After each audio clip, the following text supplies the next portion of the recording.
আসসালামু আলাইকুম সবাই কেমন আছো আপুরা? আলহামদুলিল্লাহ আমি ভালো আছি।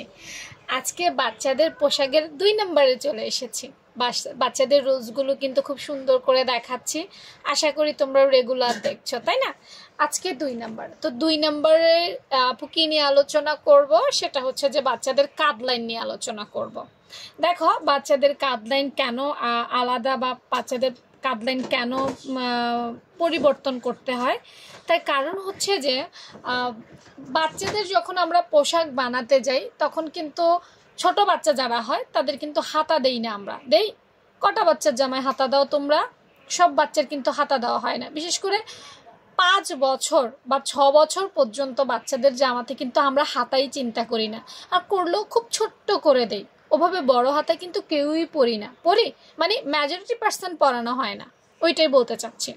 তো তুমি যখন বাচ্চার জন্য জামার কাঁধ লাইন নিতে যাবা, সেটা যে কোনো জামাই হোক, তখন চিন্তা করবা জামাতে কি হাতা দিবা নাকি দিবা না। যদি হাতা দাও, খেয়াল করো ব্যাপারটা, যদি হাতা দাও তাহলে বাচ্চার কাঁধ লাইন কম বা সমপরিমাণ নিলে চলে, কোনো সমস্যা হয় না। কারণ বাকি যে অংশটুকু আছে সেটা হাতা কাভার আপ করে ফেলে। এখন বলবে আপু বাচ্চারা কাঁধ লাইন কত নিব, কতটুকু নিব, কোন বাচ্চার কতটুকু নিব, আমাকে এই প্রশ্ন করতে পারো। এখন এই প্রশ্ন করলে আপু আসলে সঠিক কোনো উত্তর তোমাকে দিতে পারবো না। কেন দিতে পারবো না? কারণ তোমার বাচ্চাকে আমি দেখি নাই, তোমার বাচ্চার গঠন কেমন আমি জানি না, তোমার বাচ্চার উচ্চতা কেমন আমি জানি না, তোমার বাচ্চা কতটুকু স্বাস্থ্যবান আমি জানি না।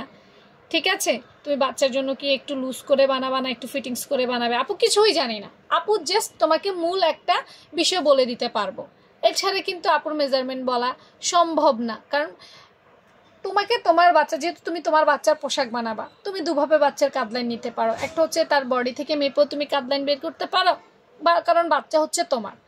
তাছাড়া বাচ্চার জন্য কোনো ড্রেস থাকে, সেখানে নিশ্চয়ই একটা কাঁধ লাইন আছে, সেখান থেকেও তুমি নিতে পারো। তোমার বাচ্চার জন্য তুমি নিবে, আর আমি জাস্ট একটা ধারণা দিলাম আর কি।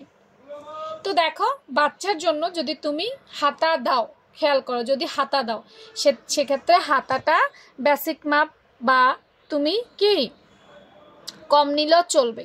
কিন্তু বাচ্চার জন্য যখন হাতা দিবে না, আবারও বলি, বাচ্চার জন্য যখন হাতা দিবে না তখন বাচ্চার কাঁধ লাইন আধা ইঞ্চি বাড়িয়ে নিতে হবে।